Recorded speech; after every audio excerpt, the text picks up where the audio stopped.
হরে কৃষ্ণ।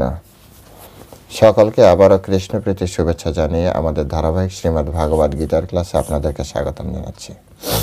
আজ আমরা শ্রীমদ্ ভাগবত গীতার অন্তর্গত চতুর্থ অধ্যায়ের 34 নম্বর শ্লোক নিয়ে আলোচনা করব। অত্যন্ত গুরুত্বপূর্ণ শ্লোক, বিশেষ করে শিক্ষার্থীদের জন্য। কিভাবে শিখতে হয় এ বিষয়ে এখানে সুন্দরভাবে বর্ণনা করা আছে। তো চলুন শুরু করি।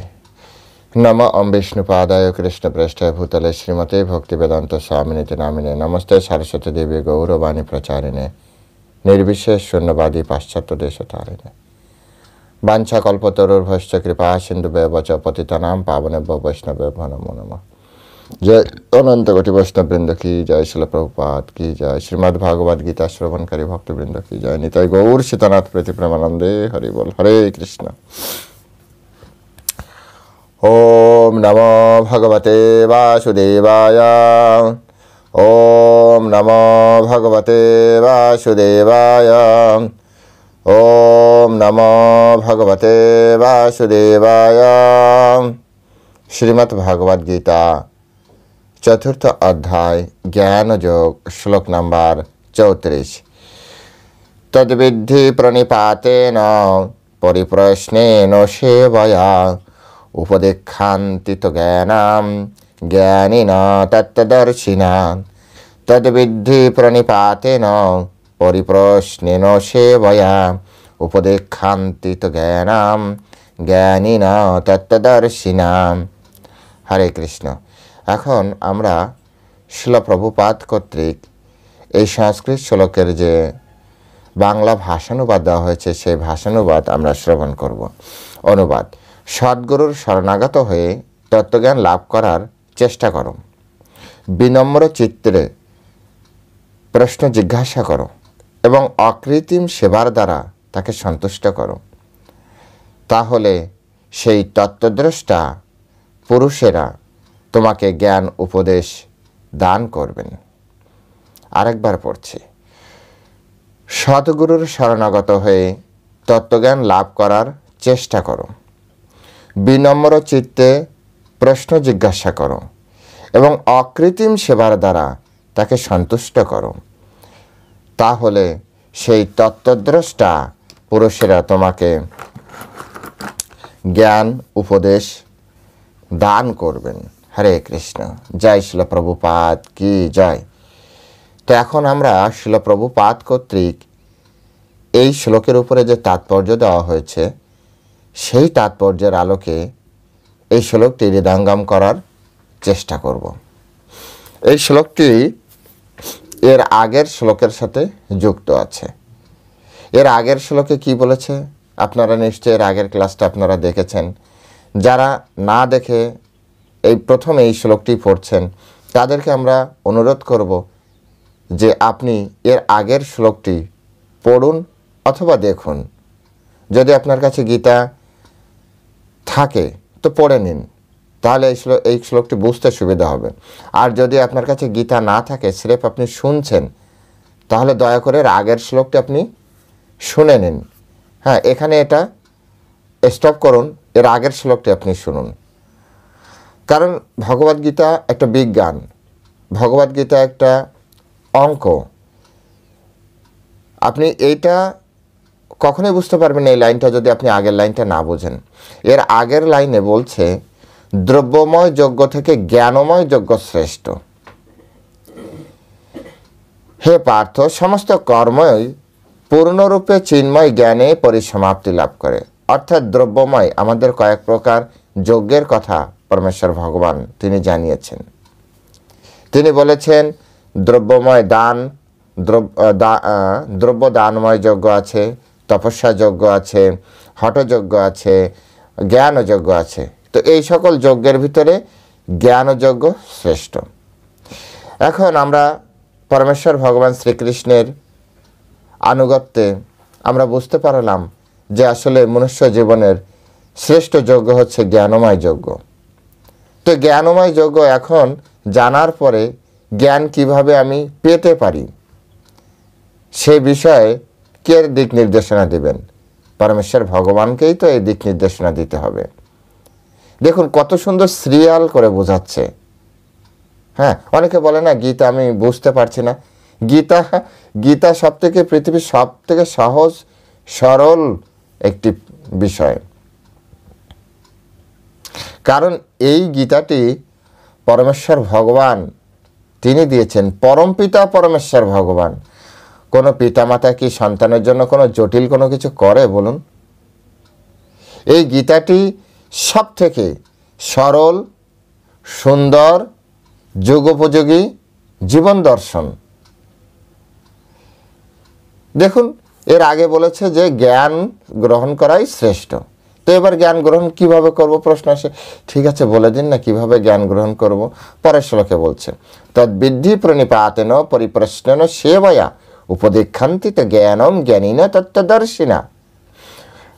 অর্থাৎ যারা জ্ঞান গ্রহণে আগ্রহী, এখানে বয়সটাকে মুখ্য বলা হচ্ছে না। এমন যদি কেউ চিন্তা করে না আমার তো বয়স হয়ে গেছে, আমি কি পারবো কি পারবো না, অথবা আমি অনেক ছোট, আমি কি পারবো কি পারবো না, ভগবান বলছে যারা জ্ঞান গ্রহণ করতে চায়, জ্ঞান গ্রহণ, হ্যাঁ, তাহলে বলছে তোমাকে প্রথমে কি করতে হবে, সদ্গুরুর শরণাগত হয়ে তত্ত্বজ্ঞান লাভ করার চেষ্টা করো। কত সুন্দর কথা। যে কোনো গুরুদেবের কাছে যেও না, এতে তোমার হিতে বিপরীত হবে।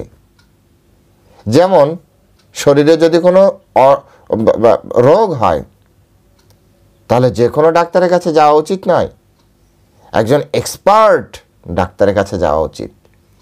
এটাই আমাদের সার্বিক কল্যাণ। যদি আমাদের কোনো একটা মোবাইল বা কোনো একটা ইলেকট্রনিক্স ডিভাইসে যদি খারাপ কিছু হয়, তাহলে যে কোনো ব্যক্তির কাছে মোবাইল নিয়ে গেলে হবে না। তো যিনি এক্সপার্ট, দীর্ঘদিন ধরে এই কাজে অভিজ্ঞতা অর্জন করেছেন, তার কাছে যেতে হবে, তবে অল্পতেই ঠিক হয়ে যাবে।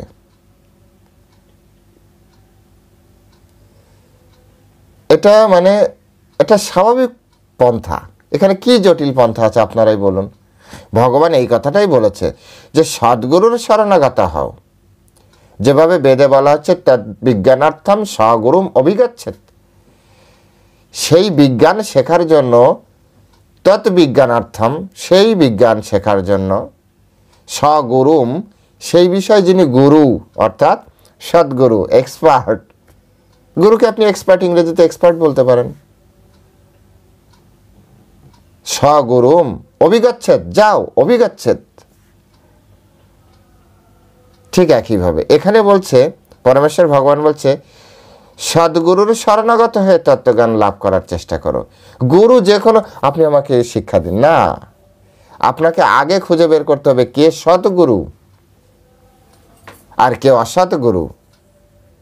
এই জগতে সৎ অসৎ, ভালো মন্দ, সাদা কালো, এইসব দ্বিধাদ্বন্দ্বে ভরা। তাই আপনাকে হতে হবে পরমহংসের মতো, রাজহংসের মতো, যে জল আর দুধ একসাথে মিশিয়ে দিলে শুধু দুধটুকু গ্রহণ করে। ওটুক যোগ্যতা আপনাকে থাকতে হবে, গড গিফটেড যোগ্যতা ওটুক আপনার থাকতে হবে। যদি আপনার ভিতরে এরকম ভাব থাকে না আমার ভিতরে এইসব কিছু নেই, তাহলে শুধু একটাই কথা, যে পূর্বজীবনের কর্মের ফলে আপনি এই ধরনের চেতনা প্রাপ্তির অযোগ্যতা নিয়েই জন্মগ্রহণ করেছেন, অযোগ্যতা নিয়েই জন্মগ্রহণ করেছেন। তাই যদি সারা জীবন ধরে প্রয়াসও করেন, কোনো কিছু অর্জনও করেন, লাস্ট পরিণতি কর্ণ অথবা একলব্যের মতোই হবে। তিনি সৌভাগ্যবান যিনি গুরুর সান্নিধ্যে থেকে গুরুর কৃপা, গুরুর প্রেম, ভালোবাসা, স্নেহ, আশীর্বাদ নিয়ে অর্জুনের মতো বড় হচ্ছে। দুর্যোধনও গুরুদেবের সান্নিধ্যে ছিল, কিন্তু না প্রেম পেয়েছে, না ভালোবাসা পেয়েছে, না স্নেহ পেয়েছে, না আশীর্বাদ পেয়েছে, ও বড় হয়েছে। কর্ণ গুরুদেবের থেকে দূরে, গুরুদেবের সাথে জেদ করে আর এক গুরুদেব ধরে শ্রেষ্ঠ হওয়ার চেষ্টা করেছে। পরিণতি দেখুন, একালব্যকে গুরুদেব স্বীকার করেনি, কিন্তু সে তার নিজের কঠোর তপস্যার দ্বারা সে দূরে যে শ্রেষ্ঠ হওয়ার চেষ্টা করেছে, কিন্তু পরিণতি দেখুন।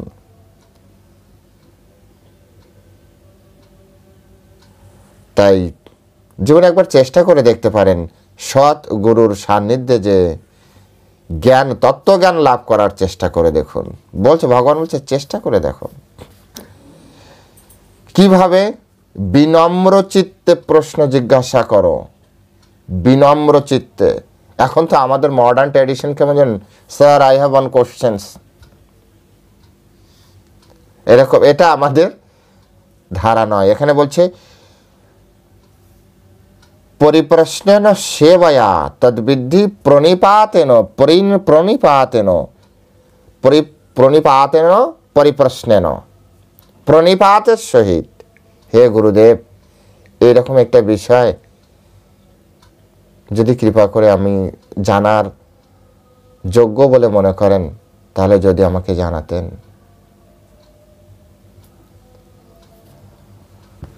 এটা হচ্ছে শিক্ষা। আজ হয়তো আমি এই বিষয় বলছি, কিন্তু যখন আমরা আমাদের সিনিয়রদের কাছে যে বসি না,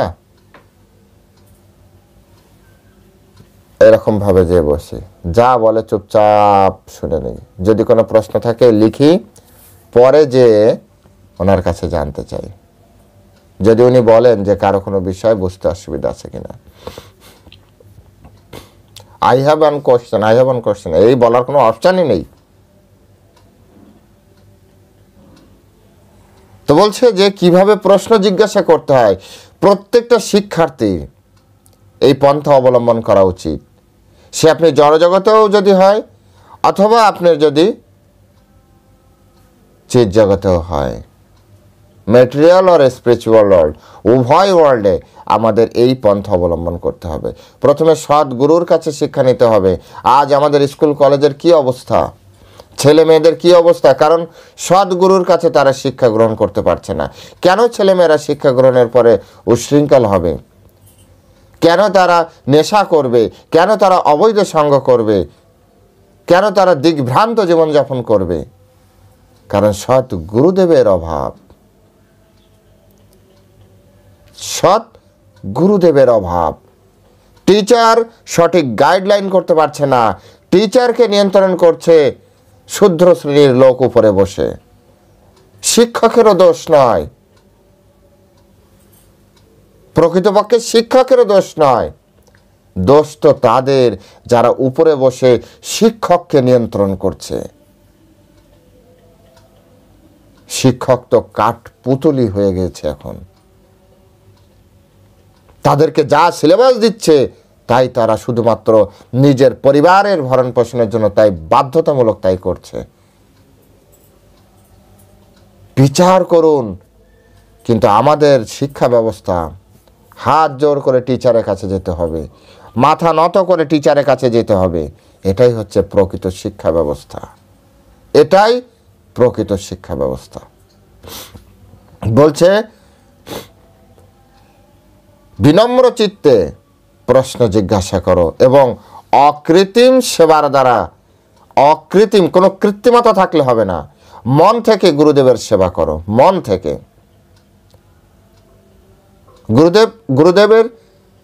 গুরুদেবকে সেবা করা উচিত। গুরুদেবের কি লাগছে? আগে তো গুরুকুলেই ছেলেমেয়েরা থাকতো, এখনো গুরুকুল আছে আমাদের বিভিন্ন জায়গায়।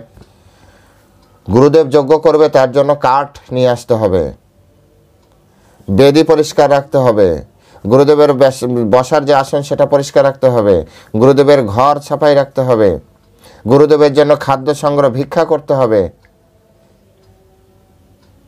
এটা শিষ্যের দায়িত্ব, কর্তব্য। অকৃত্রিম সেবা গুরুদেবের প্রতি।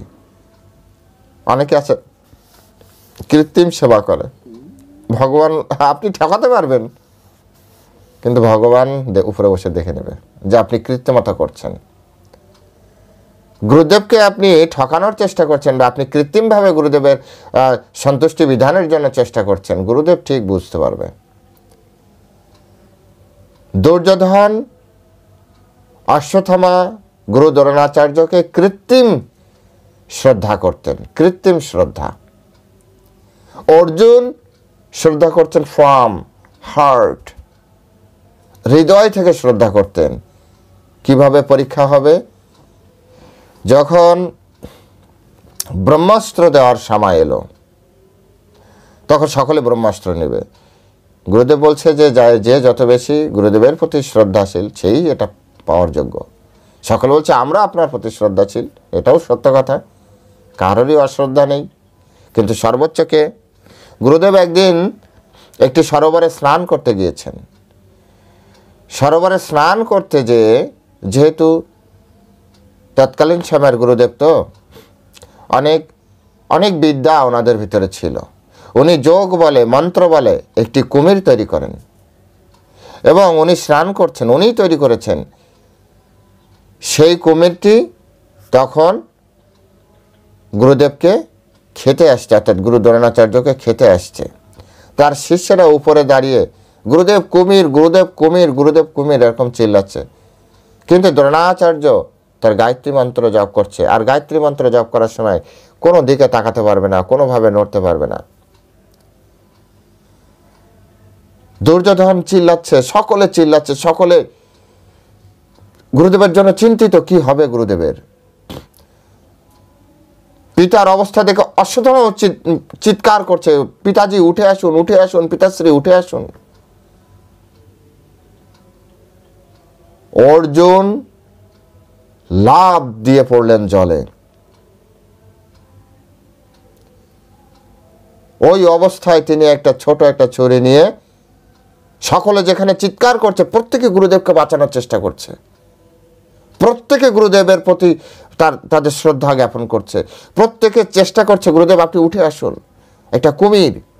কিন্তু অর্জুন একমাত্র, যেহেতু গুরুদেব গায়ত্রী করছে, গুরুদেব এখন উঠতে পারবে না। অর্জুন তার হৃদয় দ্বারা বুঝতে পেরেছে, অর্জুন তৎক্ষণাৎ লাফ দিয়ে পড়েছে জলে এবং সরোবরের সাঁতরে যে সেই কুমিরকে হত্যা করার চেষ্টা করছে, সে কুমিরের সাথে ফাইট করছে। গায়ত্রী শেষ, গুরুদেব ফিরলেন, কুমির উধাও। একে বলা হয় অকৃত্রিম সেবা। সেবা সবাই করেছে, কিন্তু গুরুদেবের প্রতি যে ভালোবাসা, এই 105 জনের ভিতরে অর্জুন জিতে নিলেন ট্রফি, অর্জুন জিতে নিলেন কৃত্রিমতা। কারণ অর্জুন জানতো না ওটা একটা ফলস, ওটা একটা কৃত্রিম।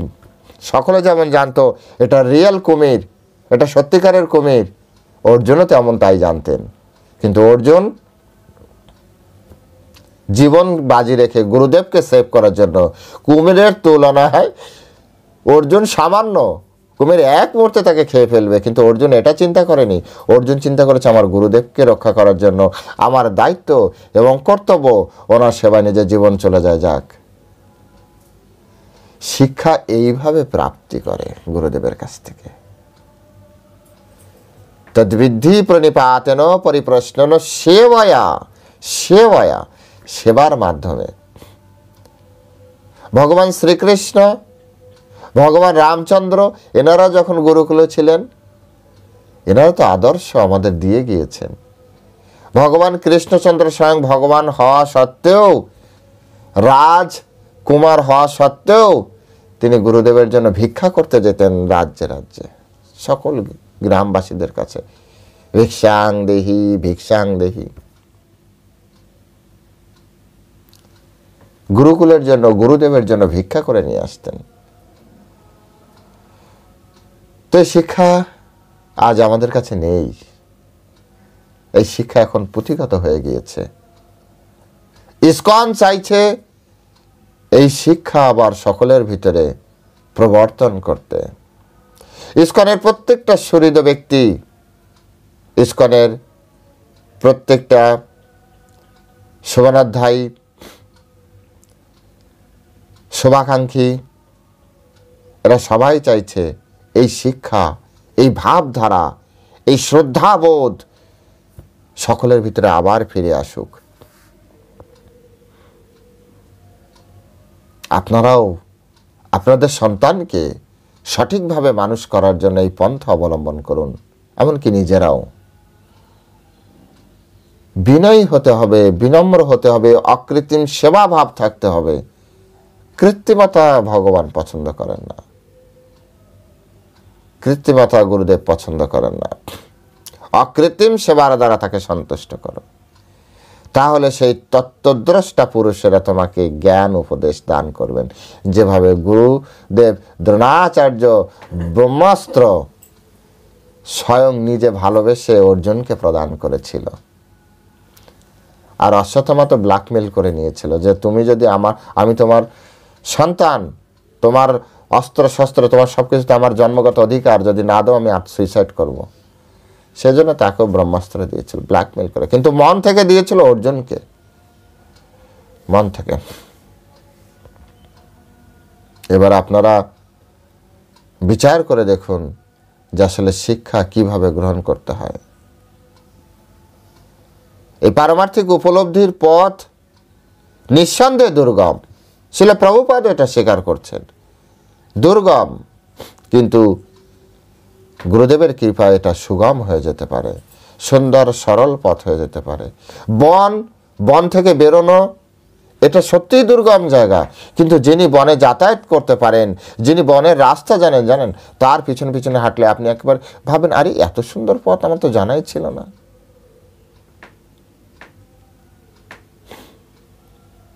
দুর্গম পথের মধ্যেও সুন্দর রাস্তা করা আছে। একবার আমাদের একটা টিম করে তীর্থ ভ্রমণে গিয়েছিলাম, সেখানে একটা জায়গায় পাহাড়ে উঠতে হচ্ছিল। তো পাহাড়ে উঠতে যেয়ে সেখানে শুধু জঙ্গল আর জঙ্গল, পাহাড় অনেক উঁচা। তারপরে ওখানকার একজন গাইড নেওয়া হলো। ও কৃষ্ণ, সেই গাইড কি করলো জানেন? বলে দুটি পথ আছে, এক হচ্ছে সিঁড়ি দিয়ে উঠতে হবে, সিঁড়িটা অনেক উঁচু উঁচু ধাপ, মানে কষ্ট হয়ে যাবে।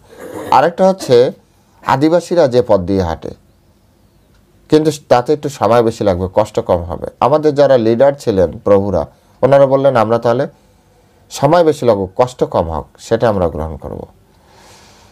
তারা এইভাবে ঘুরিয়ে ঘুরিয়ে, তখন মনে হচ্ছিল কি উপরে উঠছি, কিন্তু মনে হচ্ছে প্রায় সমতল ভূমিতেই আমরা হাঁটছি, জাস্ট এরকম ঘুরানো পেছনে রাস্তা।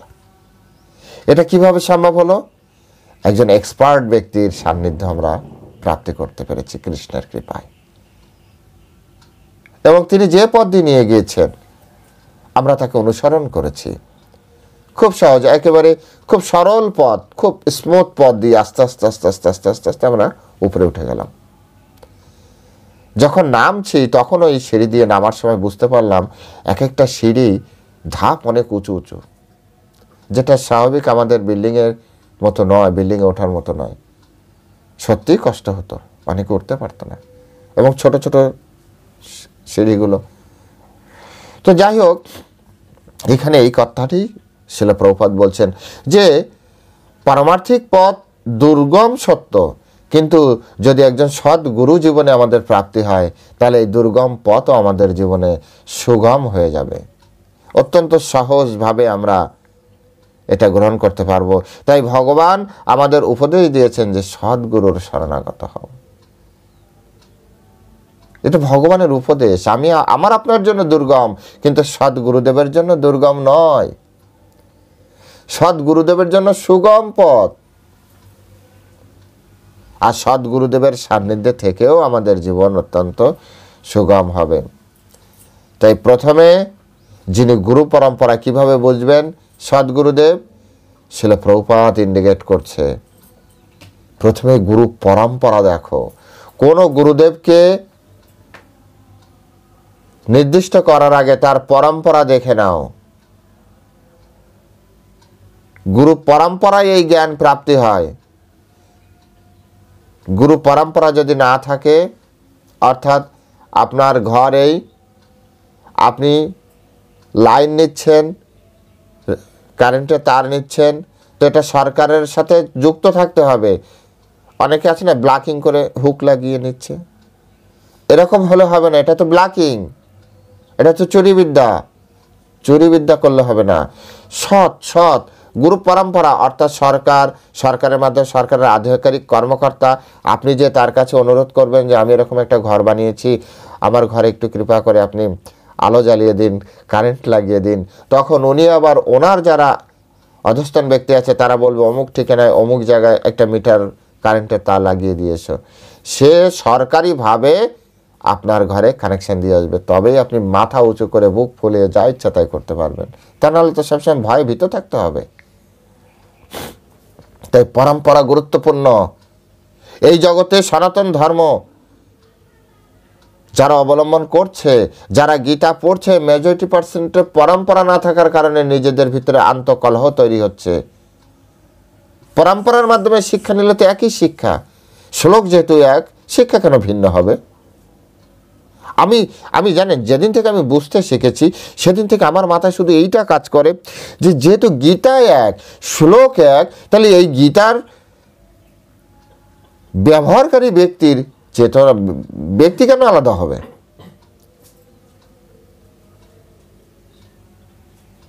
এখানে কি এমন আছে, জটিল তত্ত্ব আছে যে এর মাধ্যমে আপনি বিভ্রান্ত হবেন?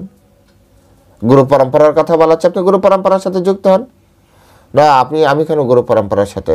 তো এখানে তো ভগবান বলেছে সদ্গুরুদেবের কাছে যান।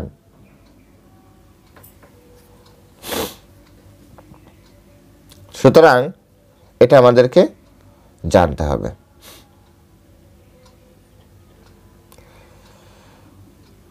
তারপরে শিল প্রভুপাদ আরো সুন্দরভাবে বলছেন যে গুরু পরম্পরায় যিনি ভগবত তত্ত্ব লাভ করেননি তিনি কখনোই গুরু হতে পারেন না।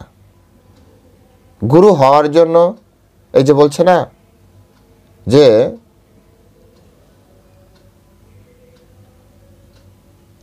উপদেক্ষান্তিত জ্ঞানম জ্ঞানীনা তত্ত্বদর্শিনা, এখানে এই যে জ্ঞানীনা অর্থাৎ যিনি গুরু পরম্পরায় জ্ঞান লাভ করেননি তিনি কখনো জ্ঞানী হতে পারবেন না। জ্ঞান লাভ করার জন্য আপনাকে গুরু পরম্পরায় থেকে, অর্থাৎ ডাক্তারের স্টুডেন্টই ডাক্তার হবে, ইঞ্জিনিয়ারের স্টুডেন্ট কখনো ডাক্তার হবে না, ডাক্তারের স্টুডেন্ট কখনো ইঞ্জিনিয়ার হবে না। হ্যাঁ, এটা বুঝতে হবে। আই স্পেশালিস্টের স্টুডেন্ট কখনো নিউরো স্পেশালিস্ট হবে না, নিউরো স্পেশালিস্টের স্টুডেন্ট কখনো হার্ট স্পেশালিস্ট হবে না, সফটওয়্যার ইঞ্জিনিয়ারের স্টুডেন্ট কখনো আপনার অর্থোপেডিক্স হবে না। এগুলো বুঝতে হবে। তাই একজন সৎ গুরুদেব মানে হচ্ছেন তিনি একজন সৎ গুরুদেবের শিষ্য, তা না হলে হবে না। গুরু শিষ্য পরম্পরা মানে হচ্ছে সৎ গুরুদেবের শিষ্য, পরবর্তীতে সৎ গুরুদেব হবে, তিনি আবার শিষ্য গ্রহণ করবেন, তাদেরকে গুরুদেব তৈরি করবেন। এটাকে বলা হয় গুরু পরম্পরার শিক্ষা। তাই প্রথমে আমাদেরকে গুরু পরম্পরার মাধ্যমে এই শিক্ষা গ্রহণ করতে হবে প্রথমে। আর ভগবান হচ্ছেন সবার আদি গুরু, সমস্ত পরম্পরার আদি গুরু। তিনি এই পরম তত্ত্ব জ্ঞান সৃষ্টির আদিতে তিনি দান করেছিলেন, সৃষ্টির শুরুতে তিনি এই জ্ঞান দান করেছেন। তাই এই জ্ঞান অত্যন্ত গুরুত্বপূর্ণ। যিনি এই জ্ঞান আহরণ করেছেন তিনি এই জ্ঞানের প্রকৃত উপলব্ধি করতে পেরেছেন এবং তিনি জ্ঞানকে যথাযথভাবে দান করতে পারেন। যে ব্যক্তি এই জ্ঞান অনুভব করতে পারেনি, যে ব্যক্তি এই জ্ঞান বুঝতে পারেনি, কিভাবে সে অপরকে জ্ঞান দান করতে পারে? যদি আমি অঙ্কটা না করতে পারি, যদি আমি অঙ্কটা না বুঝি, আমি কিভাবে আপনাকে বোঝাতে পারি? যদি আপনি আমার কাছে একটা ঠিকানা জানতে চেয়েছেন যে এটি কোথায় আছে, আমি যদি সেই জায়গাটা না চিনি, আমি কিভাবে আপনাকে জানাতে পারি? আর যদি জানাইও সেটা কতটা ঠিক হতে পারে? এইদিকে যাও, এইভাবে বলতে হবে। এক্সাক্ট তো আমারও জানা নেই। এই জন্য আমাদেরকে এটা ভালো করে বুঝতে হবে। গুরু পরম্পরা থাকতে হবে, কারণ গুরু পরম্পরা না থাকলে আমরা শিক্ষাটি পুরোপুরি পাবো না। আবার যিনি গুরু পরম্পরা থেকে যিনি অনুভব করেছেন, যার অনুভূতিতেই জ্ঞানটাই এসেছে, তার কাছ থেকেই তো আমরা শিখতে পারবো, অন্য কারো কাছ থেকে আমরা শিখতে পারবো না, যিনি এটি অনুভব করেননি। আদৌ যিনি বিনম্র নয়, তিনি তার গুরুদেবের কাছে বিনম্র নয়, তিনি বিনম্র শিক্ষা কি দিবেন? এখন তো স্টুডেন্টরা আমরা দেখি কোচিং এখানে এসে মাঝে মাঝে আমাদের এখানে আসে, তো স্টুডেন্টরা টিচারদেরকে দাদা বলে। আরে টিচারদেরকে দাদা বলবে, এটা কি ধরনের শিক্ষা? গুরুদেব না বলতে পারো, কমসে কম মিলেচ্ছ ভাষায় স্যার তো বলো।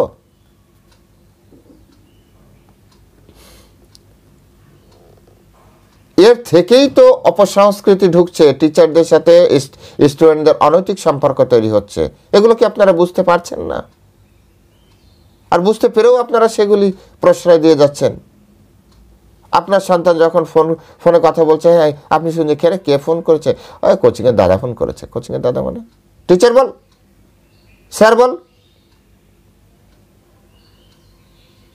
সম্মানের সহিত বলতে হবে। স্যার স্যারই, গুরুদেব গুরুদেবী।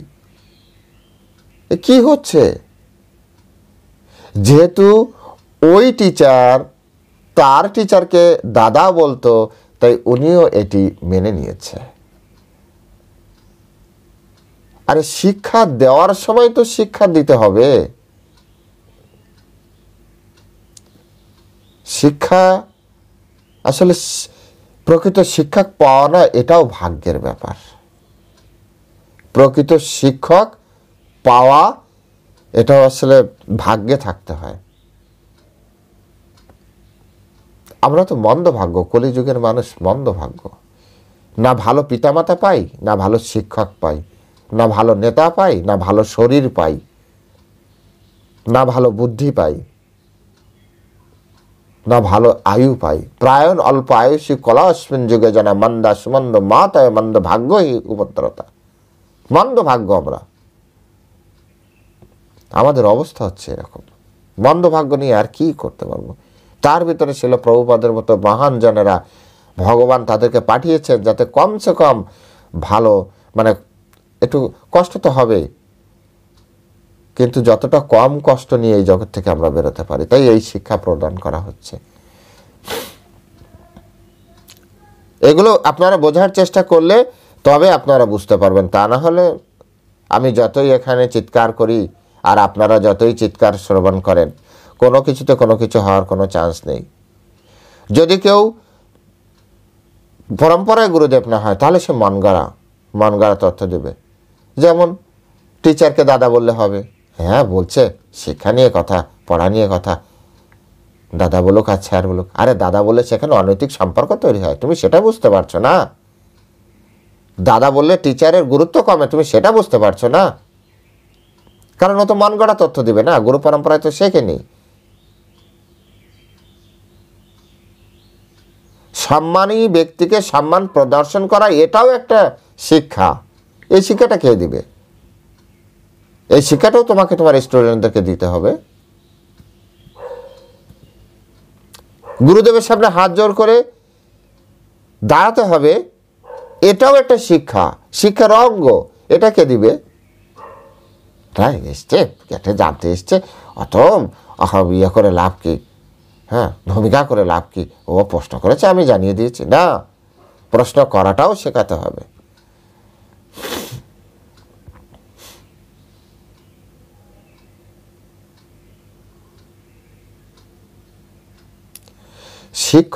শিক্ষকের জায়গায়, যখন শিক্ষকের জায়গায় যাবে না, তখন আমি এখানে কিছুকাল আগে কিছু স্টুডেন্ট পড়াতাম।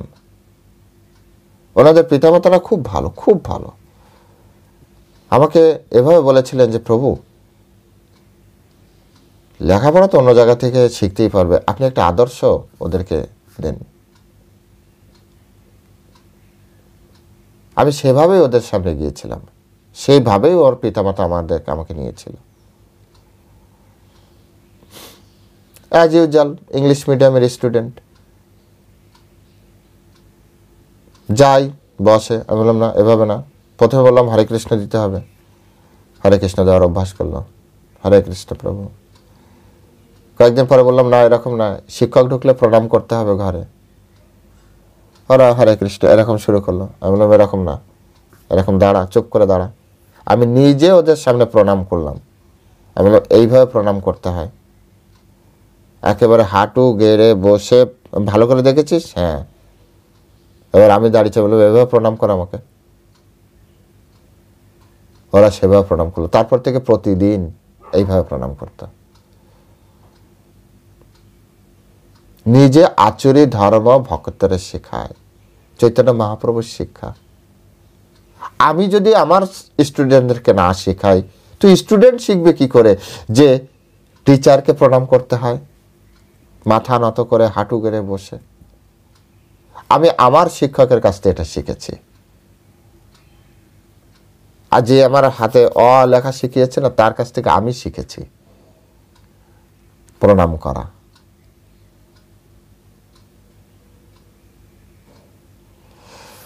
সুতরাং প্রত্যেকটা টিচারেরও এখান থেকে শিক্ষা গ্রহণ করা উচিত।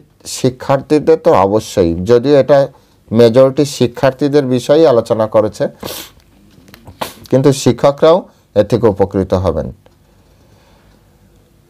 অনেক ব্যক্তি আছে যারা প্রকৃত শিক্ষক নয়, কিন্তু তারা শিক্ষকের মতো ভাব ধরে ছাত্রদের সাথে চিটিং করছে। সেই জায়গা থেকে প্রত্যেক পিতামাতাকে সচেতন হতে হবে যে আমি আমার সন্তানকে শুধু কি অ আ পড়তে শেখানোর জন্য পাঠিয়েছি, নাকি শিক্ষা একটা জিনিস, লেখাপড়া একটা আলাদা জিনিস। শিক্ষা আভ্যন্তরীণ উন্নতির জন্য মানুষ গ্রহণ করে, লেখাপড়া এই জগতে চলার জন্য গ্রহণ করে। শিক্ষা আলাদা বিষয়, লেখাপড়া আলাদা বিষয়। লেখাপড়া শিখলে অনেক জ্ঞানের বই পড়ে শিক্ষা গ্রহণ করার সুযোগ থাকে। কারণ শিক্ষা দুইভাবে থাকে, একটা হচ্ছে পুঁথিগতভাবে, যেটা ওখান থেকে গ্রহণ করার জন্য লেখাপড়া চাই, আর একটা হচ্ছে গুরুদেবের মুখের কথায়, শ্রদ্ধাবান ব্যক্তির, ভালো ব্যক্তির মুখের কথায়, সেখান থেকেও শিক্ষা থাকে। তাই শিক্ষা আলাদা, লেখাপড়া আলাদা। লেখাপড়া শিখলে, আবার বলছি, লেখাপড়া শিখলে পুঁথিগত যে শিক্ষা আছে সেটা নিজে পড়ে বোঝার চেষ্টা করা যেতে পারে, তাই লেখাপড়ার প্রয়োজন। শিক্ষার জন্য লেখাপড়ার প্রয়োজন 100% নেই নেই নেই। শিক্ষা আলাদা, লেখাপড়া আলাদা। জগৎ জীবনে এটা মানুষ বুঝতে পারছে না। বেশিরভাগ মানুষের ভিতরে এটি প্রবলেম। আপনি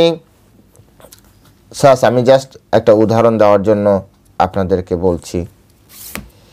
এই যে একটা বই, এই বইয়ের ভিতরে অনেক জ্ঞান আছে, অনেক জ্ঞান এই বইয়ের ভিতরে আছে। এর প্রত্যেকটা পৃষ্ঠার ভিতরে অনেক জ্ঞান আছে, শিক্ষা আছে। আমাকে প্রথমে পড়াটা শিখতে হবে। যদি আমি পড়াটা শিখি, তাহলে এই শিক্ষা আমি আমার ভিতরে নিতে পারবো। বিষয়টা কি বোঝা গিয়েছে?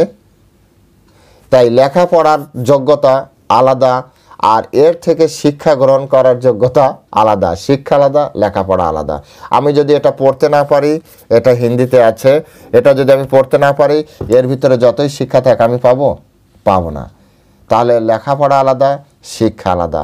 লেখাপড়া আপনাকে এর ভিতরে যে শিক্ষা আছে সেটা নিতে সহযোগিতা করবে। সদ্গুরুদেবের কাছে গেলে দুটি জিনিস পাওয়া যায়, লেখাপড়াও পাওয়া যায়, শিক্ষাও পাওয়া যায়। আর জড় জগতের মানুষের কাছে গেলে কি পাবেন, তো এতদিন কি পেয়েছেন আপনারা জানেন, আমি আর কিছু বলবো না। তাই জল্পনা কল্পনা বা বৃথা তর্ক, হ্যাঁ, অথবা শাস্ত্রের মন গড়া ব্যাখ্যা, এগুলি কখনো গুরু পরম্পরায় আপনি পাবেন না। গুরু পরম্পরায় পাবেন রিয়েল শিক্ষা। এটা জড়জগতের মানুষ, কারণ ওরা তো পরম্পরায় শেখেনি। ওরা যেমন যার যা মনে আসে সেটাই বলবে, এখানে আহামরি কিছু নেই। সেজন্য আমাদের প্রথমে কি করা উচিত? সদ্গুরুদেব গ্রহণ করা উচিত, সদ্গুরুদেবকে সেবা করা উচিত। সেবা করতে হবে, অকৃত্রিম সেবা, এবং তাকে সন্তুষ্ট করতে হবে। তাহলে তিনি তার হৃদয় থেকে এই অপ্রাকৃত জ্ঞান আমাদের হৃদয়ে ট্রান্সফার করবে। এটাই হচ্ছে আমাদের গুরু পরম্পরার শিক্ষা। তো আপনারা সকলে ভালো করে পড়বেন। হ্যাঁ, এই যে শ্লোকটি আছে এটা হচ্ছে 4th অধ্যায়ের 34 নম্বর শ্লোক।